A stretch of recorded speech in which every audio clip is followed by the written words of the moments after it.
All right, part two.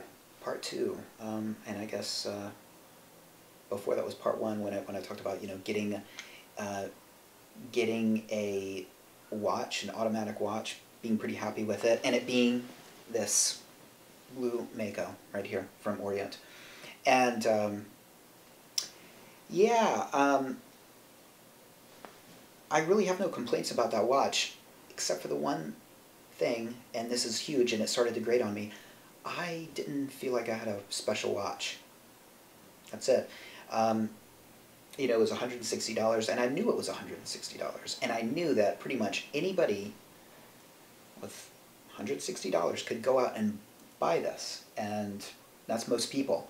So, when anybody said anything nice about it, I always thought, well, you could go out and buy one tomorrow. They're not that expensive. Um, and I guess the thought that anybody can have this watch, that it's not that special, started to bother me. I wanted, I wanted something with, I can't say that at the time I wanted something with like history to it, but I wanted something with not present so much, but I wanted something that I could be really sort of proud of. And as much as I like this, as much as it served me well, and I'll always have a sort of a soft spot in my heart for this, and I don't think I could ever sell it just because it's sort of an important milestone, in my horological journey. But I couldn't ever have real pride in it because there isn't really much special about this watch. I mean, it doesn't even have a sapphire crystal. I mean, it's pretty low end. You can get them with sapphire crystal, but again, that's not really what I'm talking about. I'm talking about the fact that it's an Orient and that it's who the hell knows what an Orient is? What is an Orient? I mean, watch people might know, but nobody knows what an Orient is. Orient is. I mean, it means nothing, right? And I would look down at my wrist and I thought, yeah, it's just not. It's not special, If this is going to be my watch and I'm gonna wear it all the time and it's gonna, last me through the days, it's got to be something worthy to last through the days. And I just didn't think that this was. And so I decided to get a Rolex, which is by far my favorite brand. And I'll make another video about why that is. I decided to get a Submariner, and a couple reasons. I mean, the Submariner is just, it's iconic. I've always loved dive watches. I didn't even realize that, pretty much all the dive watches out there are, in a way, copies of a Submariner. So I thought, how cool is that to have sort of the a watch that is, the sort of symbol of the genesis of that whole movement. And I decided to get no date sub. I'm a purist, and I don't think a sub looks so great with a date. I know nobody uses them for diving, but I just have this image of somebody being underwater and having the date function, and it's like, you don't need to know the date underwater, right? Okay, I know nobody uses them really as diving watches so much, but and that was added and it's useful. I get it, but it's just I don't think it has a place on a dive watch, and it doesn't look as good. And at the time I wasn't so much of a fan of the Cyclops. It's growing on me a bit, but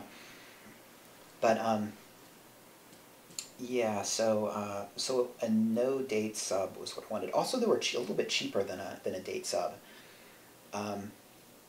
and it was what James Bond wore, which I thought was really cool. I mean, not just the James Bond. I mean, the James Bond, right?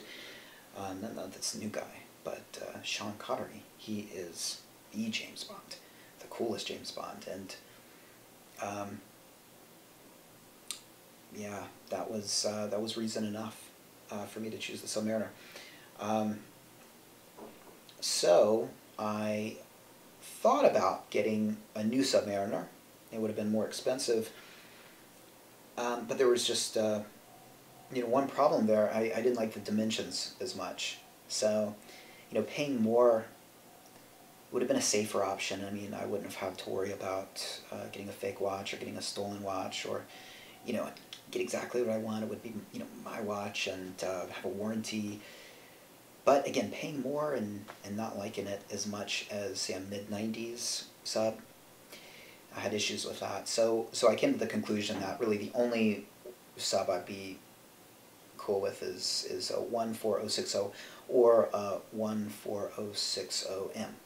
Okay, so decided that was sort of what I was going for, and I checked out Chrono and 24, and the idea of buying a watch from another country, yeah, I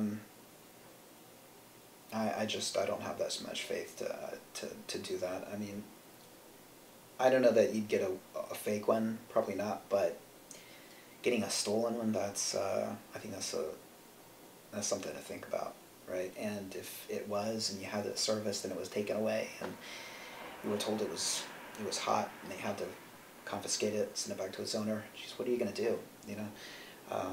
Get an international lawyer to sue some watch store in Spain or Italy or India or whatever. So I wanted to buy a used sub, but it had to be in this country, and I live in Japan. And on a side note, let me just interject that Japan is a fantastic place to buy used watches. Let me tell you, I'm going to make a video about that, but it is a fantastic place and safe. All right, and but at the time, I really I was sort of just kind of covering myself, because if there was a problem, it would be a lot easier to deal with. Go through a brick and mortar shop, and yeah, and if there was a problem, it would, like I said, have been easier to deal with than across borders. And so checked out a site on the internet, and yeah, I mean, I chose a sub, and it was a 14060, and I'm wearing it right now, actually. And I'll my next video, I'm gonna sort of go through the aspects of this watch, but yeah, 14060. It's a Holes case, non-solid in link, and tritium dial. And what can I say about it? Okay, it didn't come with any box and any papers. I thought that was so sketchy. And the first time I had it overhauled, well, I had it overhauled one time, and wow, when I took it there, I waited for about a week for, just in anticipation of a call saying, yeah, this is hot. But I didn't get that call, so I was happy. I was really worried because, having no box and no papers, I just thought that's kind of suspect. I mean, I know those kind of things can get lost in moves and stuff, and this is a 1995 watch. It's a T-series, and yeah, I mean, that's nearly 20 years ago. The time I bought it, it was 19 years old, so yeah, I guess it makes sense that it wouldn't have a box, no papers. But that just when I see no box and no papers, I kind of think, God, could this be stolen? And actually, when I got it, I was more worried about it being fake. All of my sort of energy was being focused on it being fake, and so when I got it, of course, I did a lot of comparisons with the pictures on the internet, and compared pictures on Google Images to this, and every curve and every lug and every crown guard, every aspect. I compared to real pictures of pictures that I knew were real Submariners, and so yeah, I was confident I was getting a real one, and of course when it came, I checked it out and checked the serial and all that stuff, and yeah, it was clear that it was real, and I was ecstatic. And then as I wore it, I remember thinking, but no papers and no box. Oh, what's the story with that? And then I sort of my head started thinking, wow. I started thinking, could this have been hot? So when I had it serviced, I was really happy that I didn't get some call. Although I think it would have been relatively easy to deal with it because this is a brick and mortar shop that I got it in. It's a different area of Japan, but yeah. So yeah, well. So I'm going to continue this in another video, but I'll tell you what I liked about this and why I chose this particular watch. Okay? And until then, take care, and thanks for tuning in.